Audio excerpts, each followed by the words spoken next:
So we gather this lovely Sunday evening of June 14th to have our Sunday evening service.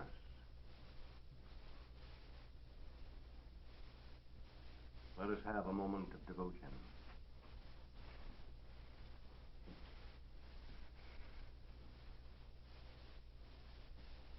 Our gracious Lord, we thank Thee for the privilege we have of yielding to the Spirit of Thy presence, that Thy presence in us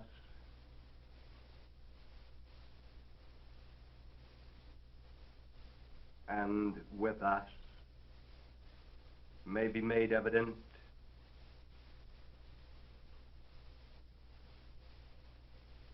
to all who have eyes to see, that there may be in the living of life the manifestation of Thy temple on earth and the evidence of Thy presence in the temple. For Thine is the kingdom and the power and the glory forever. In the Christ. Amen.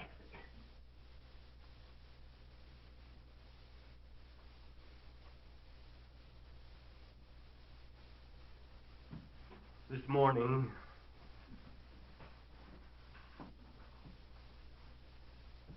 our pattern of meditation introduced the significance of the Ark of the Covenant, sometimes spoken of as the Ark of the Testament.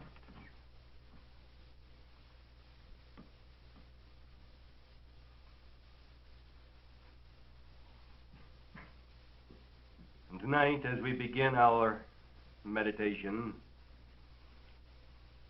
let us pause to examine something of the significance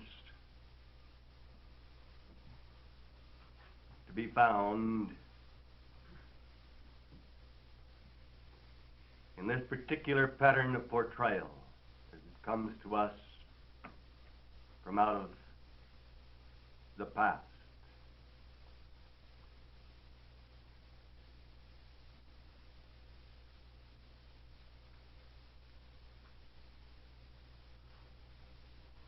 This morning we spoke of the fire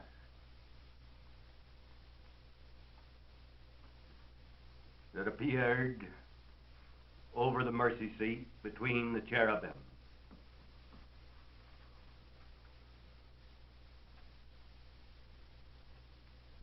Above the Ark of the Covenant.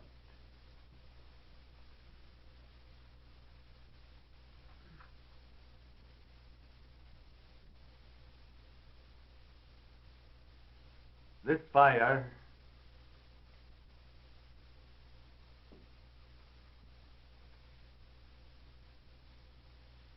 did not appear as a flame,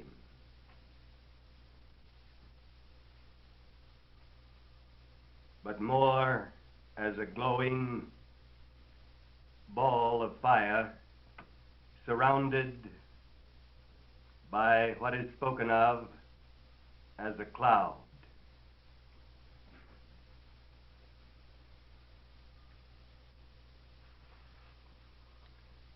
There are many evidences from the standpoint of the story, its historical pattern, to show that there was a great focalization of power present in relationship to this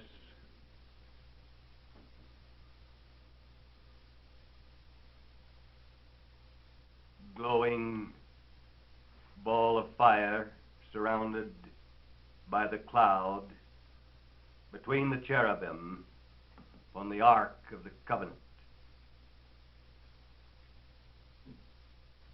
There were those who came before the ark or touched it, who were not properly attuned vibrationally, who died as a result of their actions.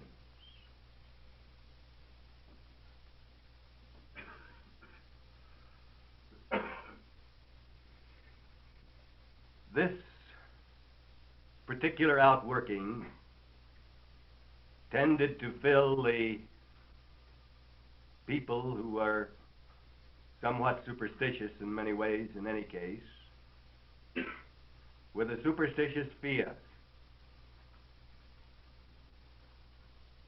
And as a result, there was not an adequate development of the true meaning and significance of the ark,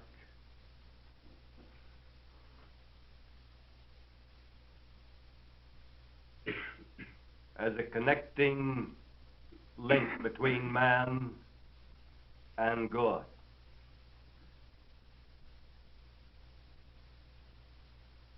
The ark was designed as a means of establishing a connecting link between man and God.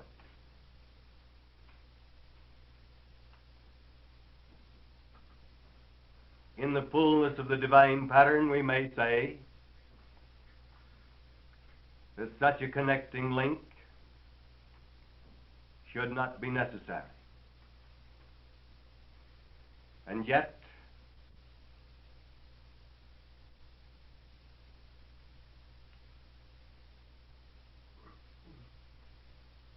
man has, since the dawn of history, utilized some particular object or place or building as having special significance in providing that connecting link. In history, we can find the report of many such instances, but the Ark of the Covenant in relationship to the tabernacle, and later the temple, or what is often called Solomon's temple,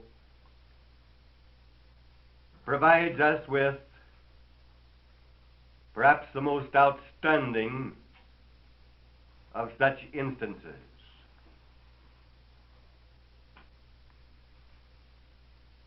The actual focalization of power, the cloud of glory.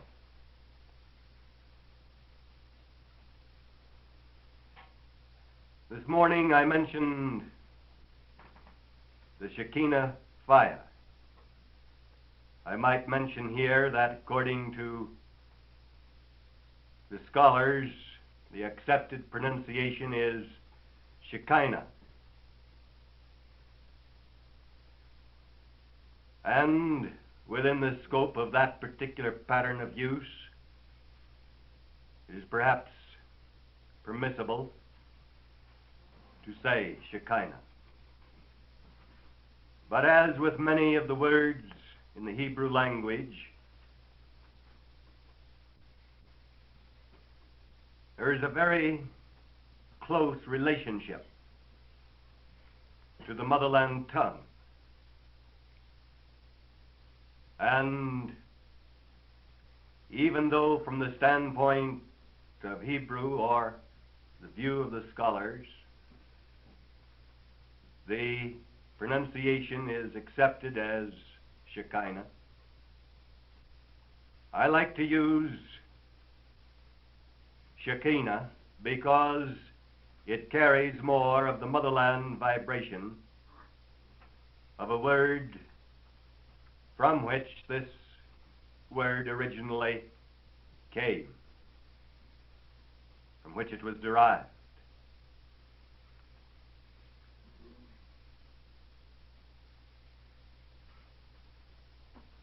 The Shekinah or Shekinah fire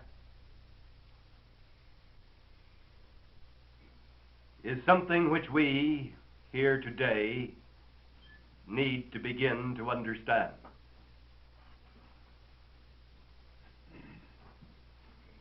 The word basically signifies the presence of one who dwells, or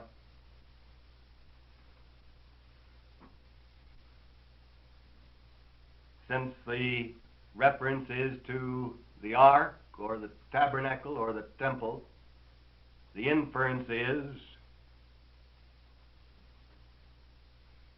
the presence of the one who dwells in this particular place.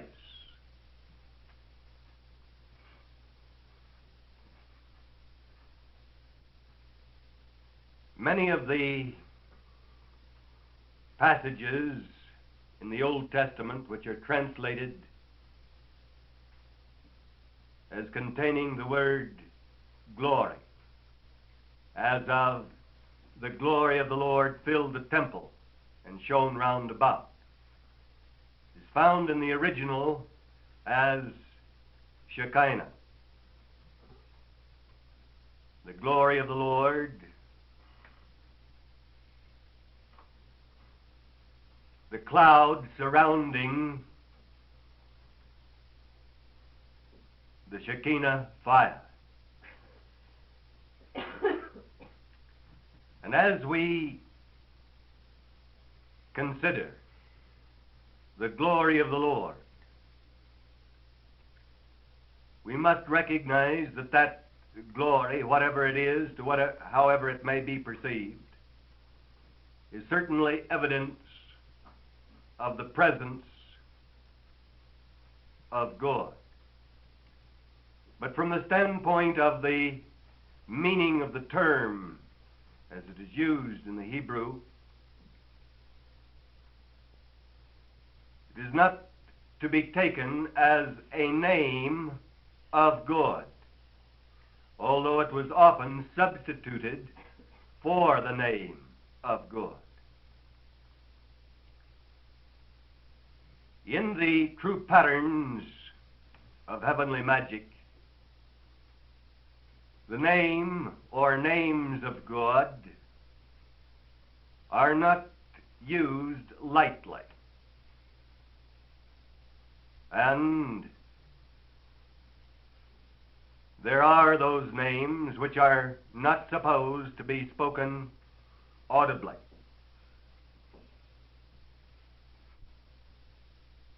All of this should impress us with the vital importance of correct function in relationship to that which signifies the presence of the one who dwells where? In heaven? Yes. On earth? Yes. In those human beings who yield to God's will? Yes. The evidence of the presence,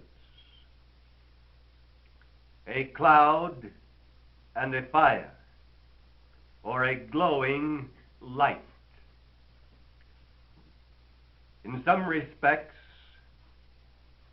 the centering of the cloud might be better described as a glowing light. But a glowing light indicates a source which is spoken of as fire, and fire is one of the four basic forces. That the manifestation of this particular focalization of force as it relates to deity always appears in relationship to a cloud or within a cloud.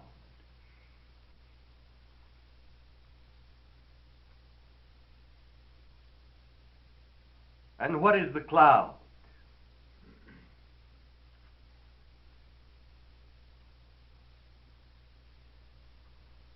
We have recognized that a shadow is the evidence of the presence of something. So likewise is the cloud in a spiritual sense. The cloud is the focalized essence of the substance of truth. The focalized essence of the substance of truth, which gives body to the fire.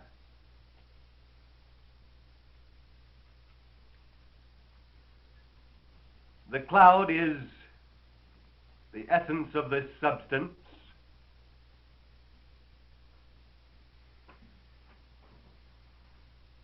undifferentiated with respect to design, because man, with his physical vision, could not stand the spectacle, the majesty, the glory of the unveiled reality of deity. So, with respect to the manifestation of the evidence of the presence of the one who dwells,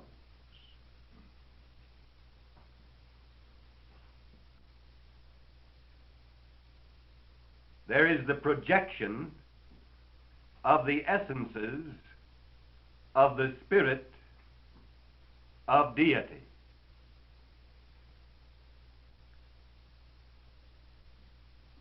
It is not necessary for man to see beyond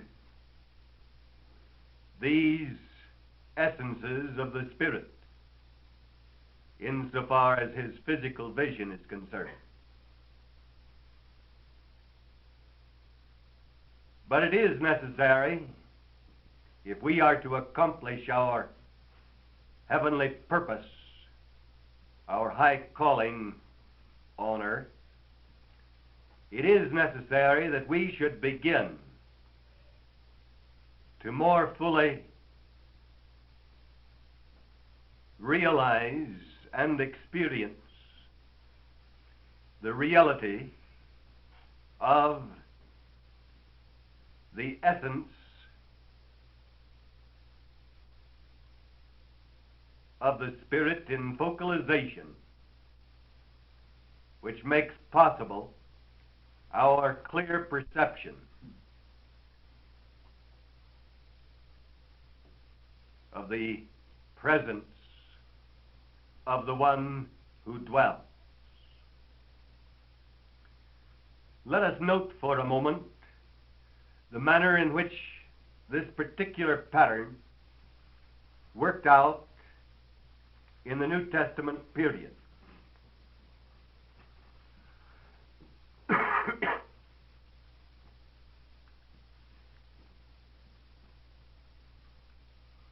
In one of our periods of meditation, we noted that the story of the day of Pentecost clearly signifies each of the four fundamental forces in the cycle of manifestation. And when the day of Pentecost was fully come, they were all with one accord in one place. And suddenly there came a sound from heaven as of a rushing mighty wind, and it filled the whole house where they were sitting. And there appeared unto them cloven tongues like as of fire, and it sat upon each of them.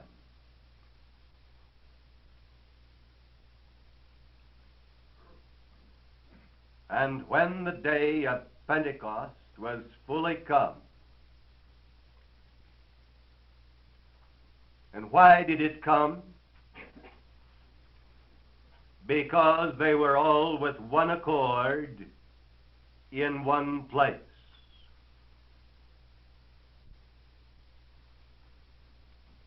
The manifestation of the essence of the Spirit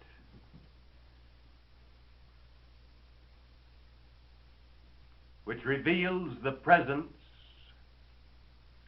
of the one who dwells eternally cannot appear where there is any discord, where there is any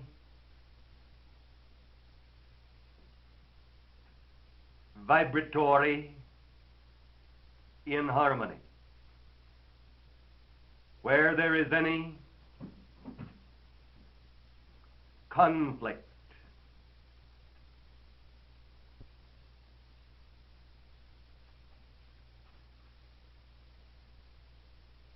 Where there are patterns of opposition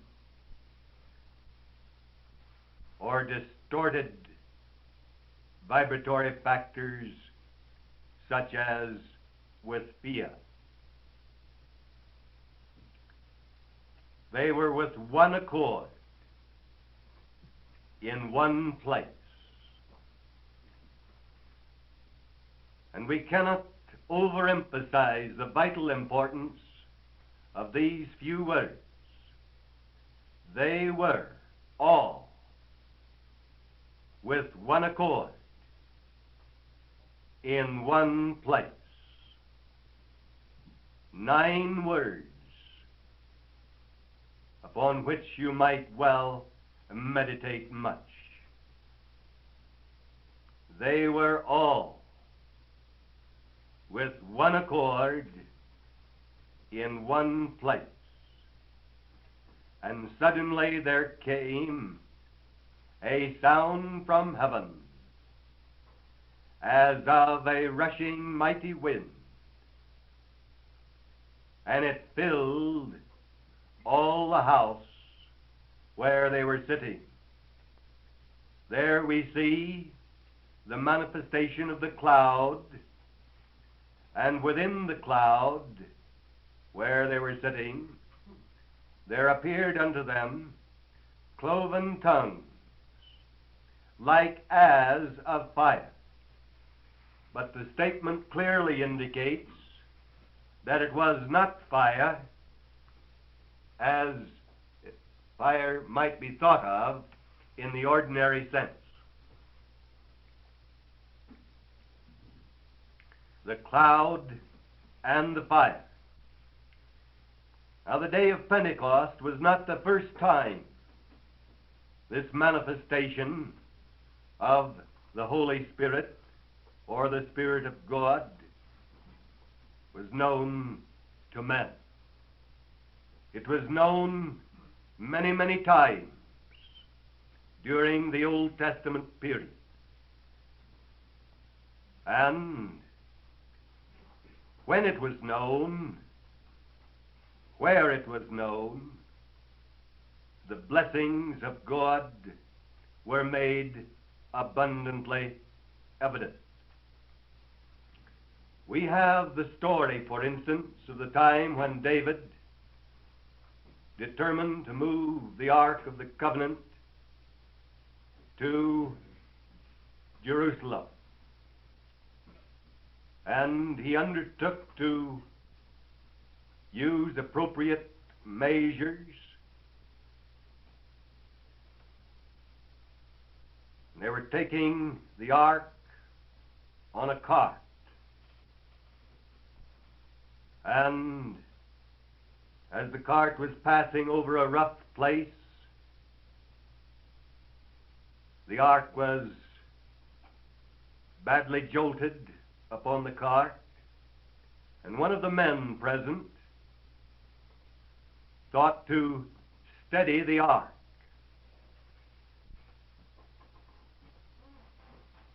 To see if he could prevent any possibility of the cart overturning. And when the man in question stretched forth his hand and touched the ark, he died instantly.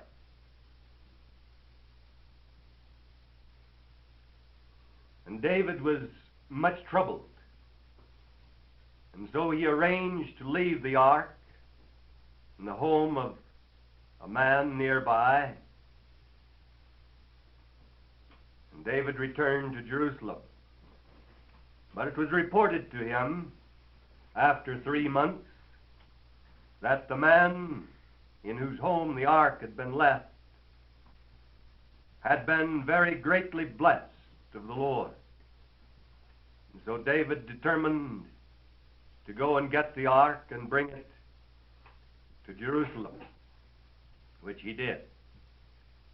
I mention this incident because the factors involved apply with great importance to the subject of our meditation. The blessings of the Lord were made manifest in the home of the man who had accepted the ark to care for it or protect it, to give it a resting place. He was greatly blessed. Wherever the Shekinah Fire is allowed to actually manifest and to be maintained in manifestation, the blessings of the Lord are abundant. If one attempts to so function that he may cause the manifestation of the Shekinah Fire in order to get such blessings, he will, of course, fail.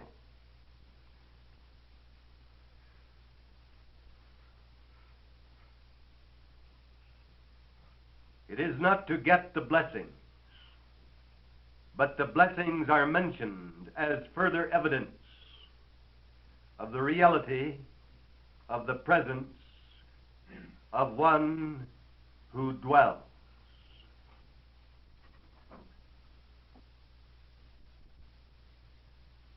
And we would allow the manifestation of the presence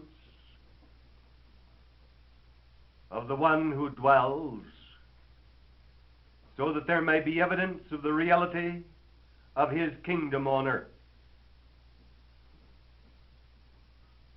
that there may be evidence of the reality of his power, that there may be evidence of the reality of his glory.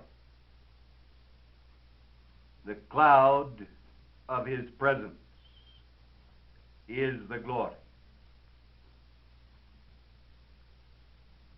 We have noted that glory relates to life, which is, as it were, the child of the fire of love and the essence of truth.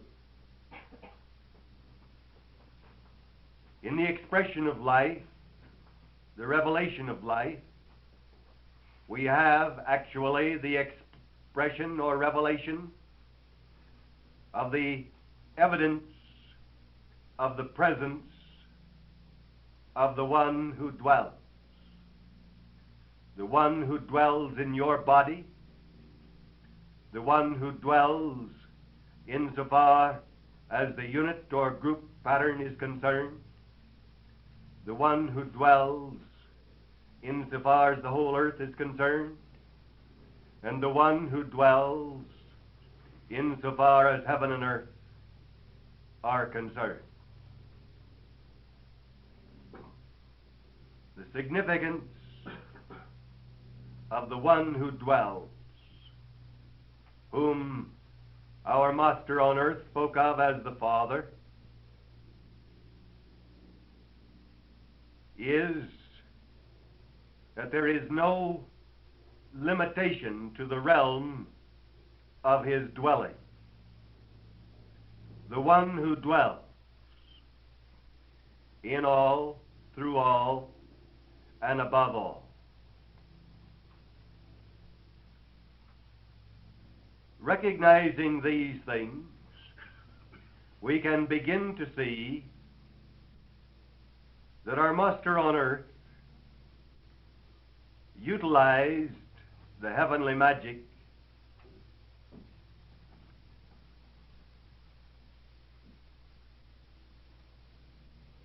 giving evidence of the presence of the one who dwells.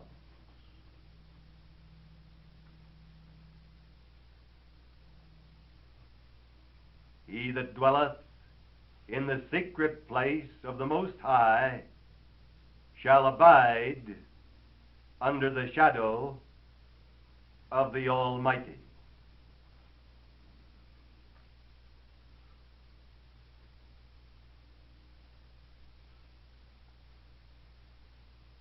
Let us consider for a moment the particular pattern or design which was utilized in relationship to the Ark of the Covenant. The two cherubim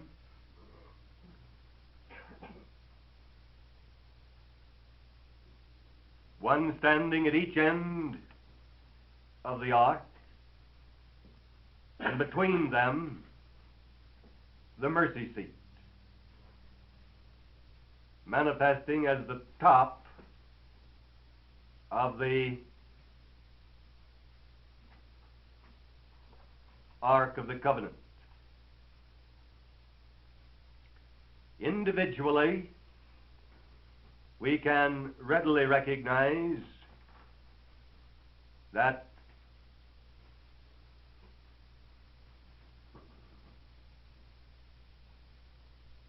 the formation of the brain in the skull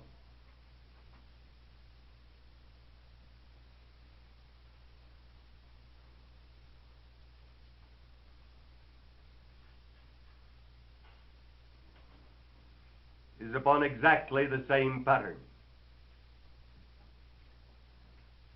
And individually,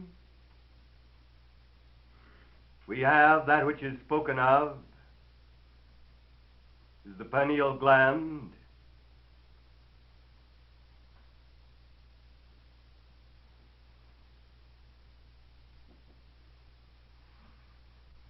which forms the centering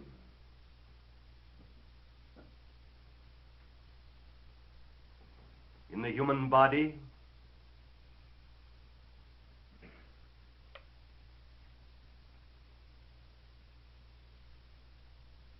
of the Shekinah Fire.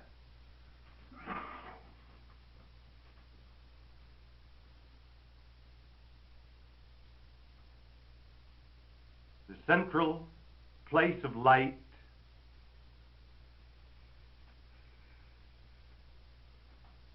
surrounded by the cloud,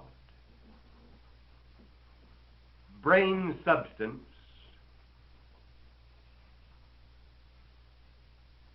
has in its physical appearance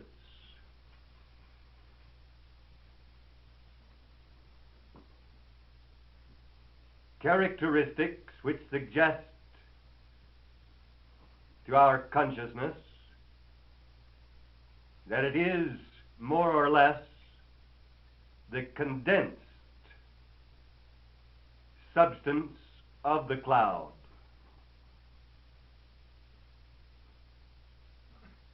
Although the two halves of the brain symbolize the cherubim or are symbolized by the cherubim, depending on the way you look at it. But brain substance has an appearance as if it were the condensed substance of the cloud.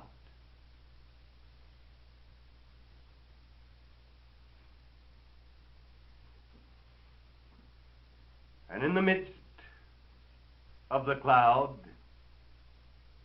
there is the glowing light,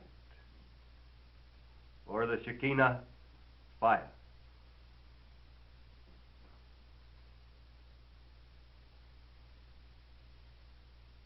And to the degree that the body yields to the presence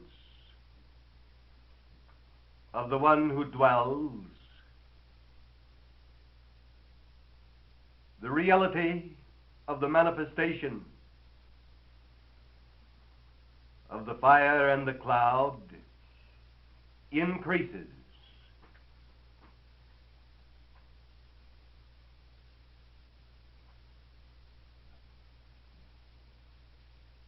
We can, on occasion, even in the distorted level of man's function, see evidence of this. You've seen it perhaps in a young girl who, coming to the age of maturity, begins to know the reality of love, and her whole body and being begins to reveal the glowing of the light. And we say it is the light of love. It shows in her eyes, and it manifests as a glow of health in her whole body.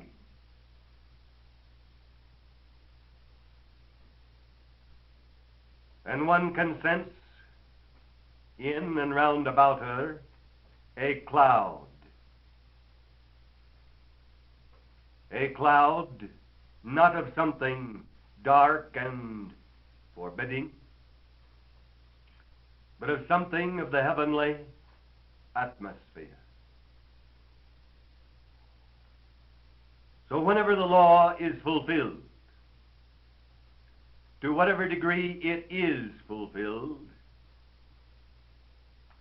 so long as life remains and the functional processes are possible,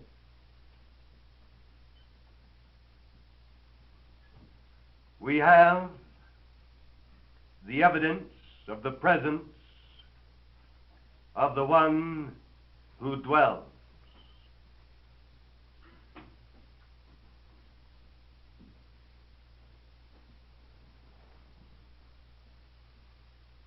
But we are supposed to let this evidence appear in relationship to the fullness of being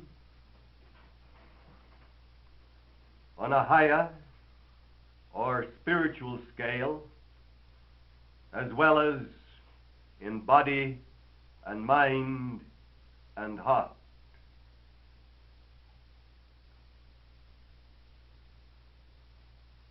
We begin to see then how the body itself reveals the pattern of the Ark of the Covenant. The spine, in the individual sense, is symbolized by Aaron's rod that budded. And there are many other patterns of application which we will not take time for at the moment. But we wish to emphasize the fact that the body of the man or the woman or of the child is supposed to be an Ark of the Covenant, an Ark of the Testament, a manifestation of the temple of the living God, a specific place that is supposed to be holy and sacred, within which no ill vibrational pattern may be found. For wherever there are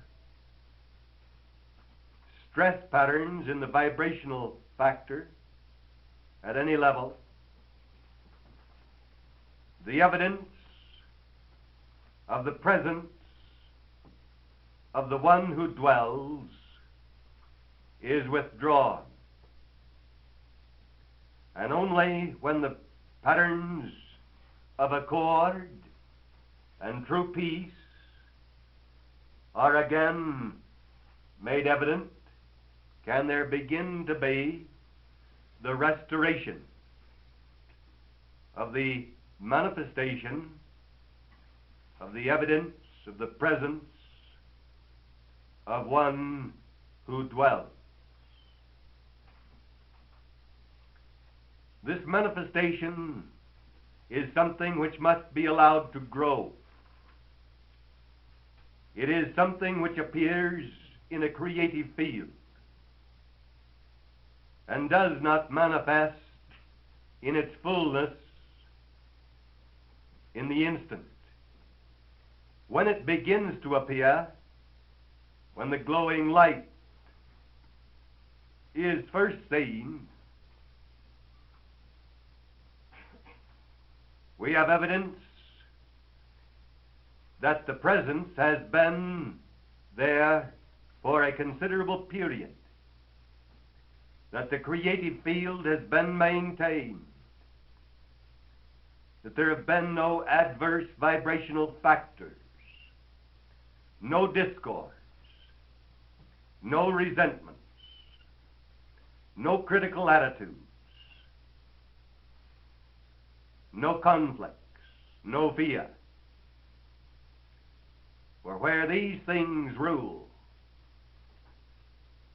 we never see the beautiful, glowing light or the cloud of glory revealing the evidence of the presence of the one who dwells.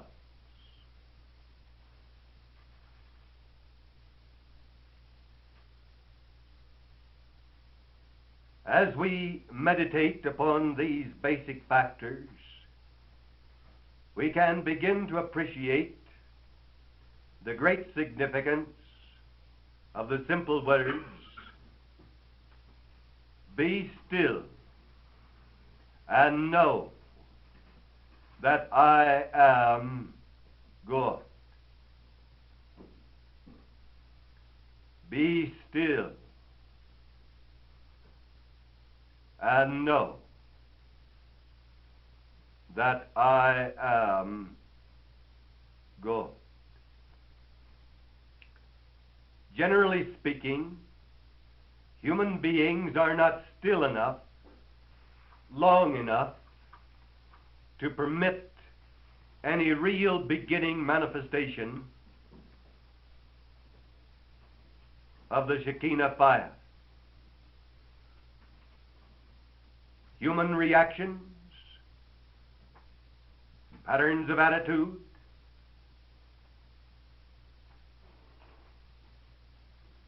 such as resentment,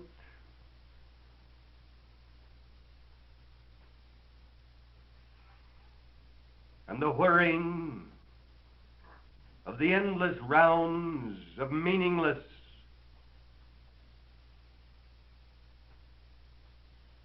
thought, or so-called thought,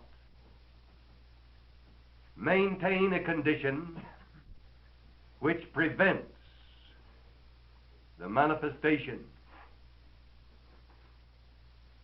of the light that glows and the cloud that forms that in season the cloud may become still more dense, and the glowing light begins to appear as if it were a fire.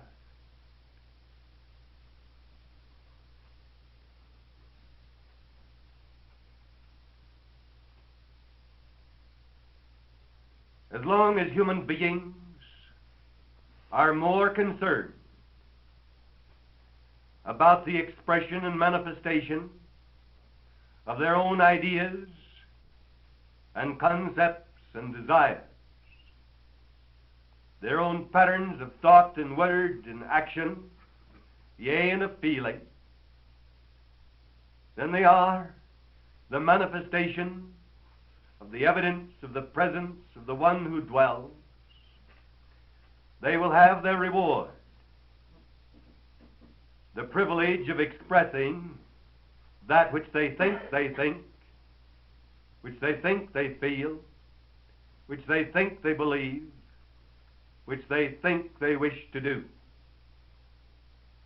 But none of these things bring peace or satisfaction or the glory of living. Only the futility and the emptiness of the processes of dying. So it is that sooner or later, somewhere, somehow, we shall surely find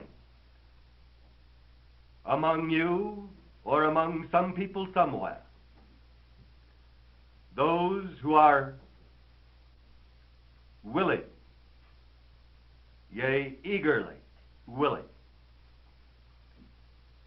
to be more concerned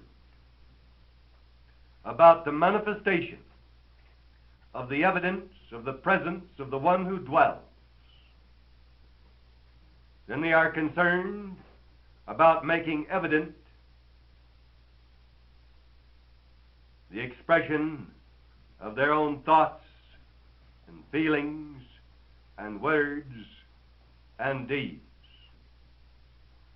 And when at last there are those who are willing, yea, eagerly willing, to be with one accord in one place and to remain so, there shall surely be the beginnings of the manifestation of the cloud, and within the cloud, finally, the beginning of the glowing of the light, and within the light, finally, the reality of the fire. And these reveal the evidence of the presence of the one who dwells. We note in the structure of the Ark of the Testament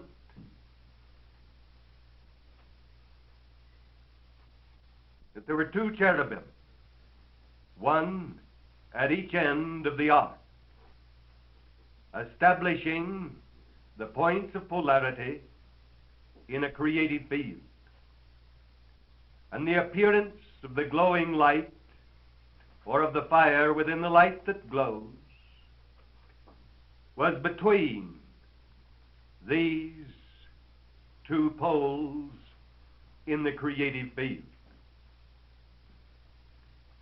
When it shall be that human beings, yielding to the Spirit of God, shall reach a place where they begin to be in place as angels of God on earth, there begins to be established a pattern of polarity, the beginning of the manifestation of a creative field.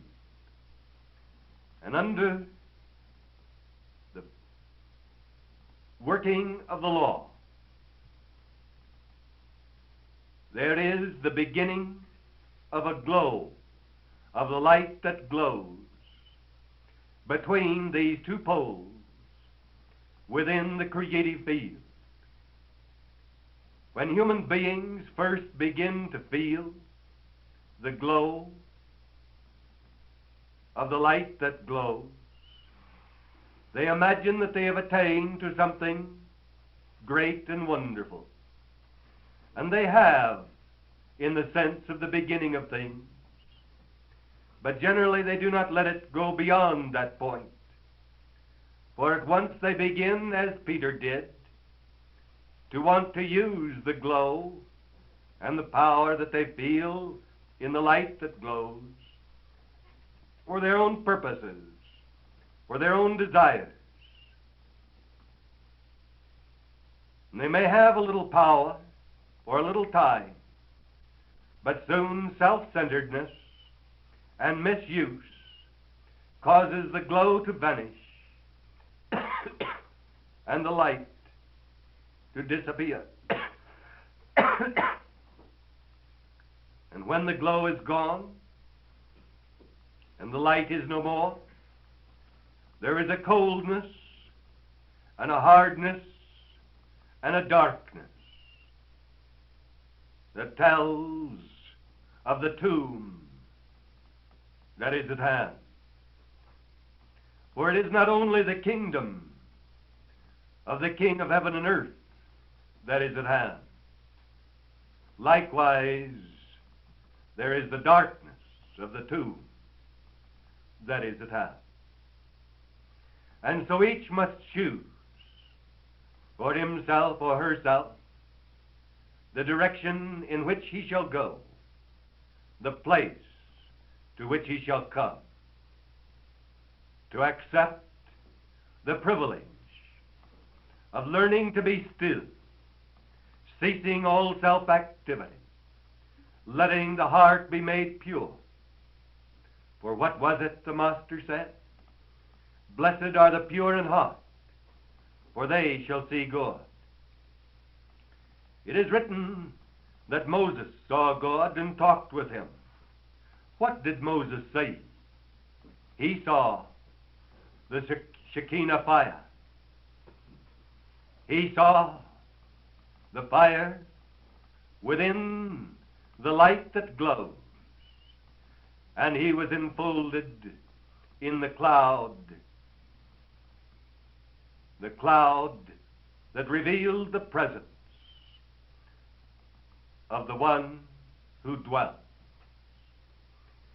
So it was, and so shall it be for those who are willing to let it be so.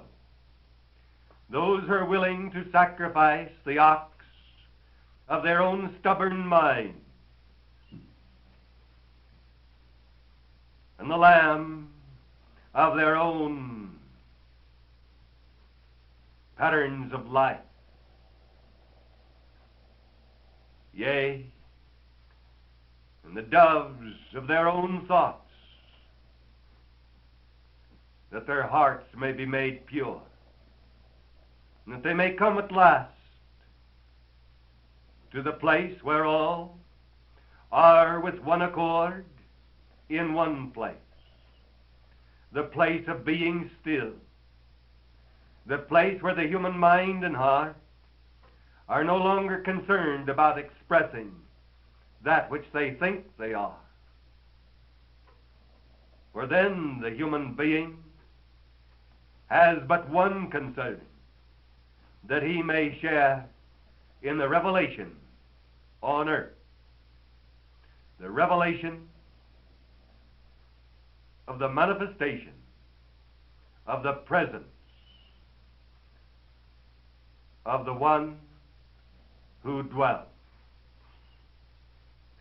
So shall it be for those who truly respond, and for those who respond not, the joys and the wonders of the kingdom of heaven shall not be known. Or, if they be known, if they be touched upon and seen,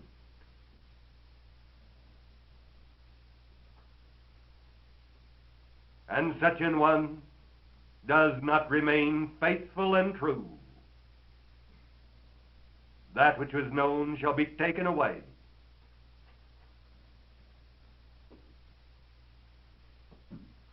And such an one shall never know the kingdom of heaven that is at hand.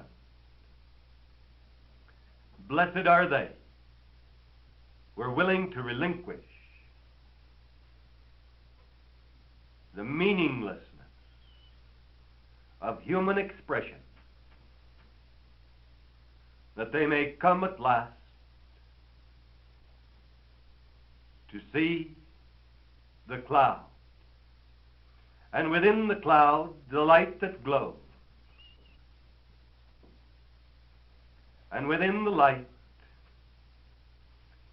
the Shekinah Fire.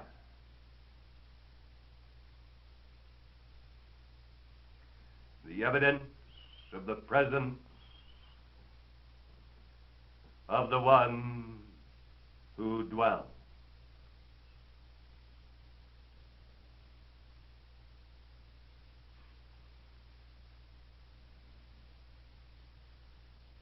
And from within the fire, the Shekinah Fire, we hear the word, be still and know that I am good.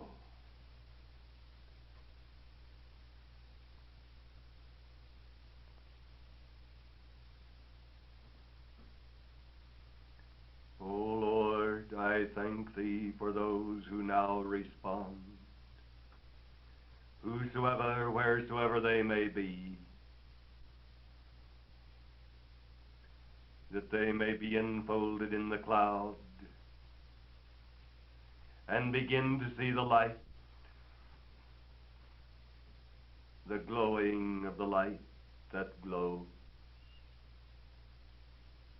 and yielding, they may come to know the fire of Thy everlasting presence, that all who will, of every nation and kindred and tongue and people, may of a truth be drawn with the irresistible cords of Thy love, to enter the gates of Thy kingdom that is at hand, that they may be citizens of Thy kingdom, now and forever, acknowledging with joy and with thanksgiving the truth, the enduring truth, that Thine is the kingdom and the power and the glory forever.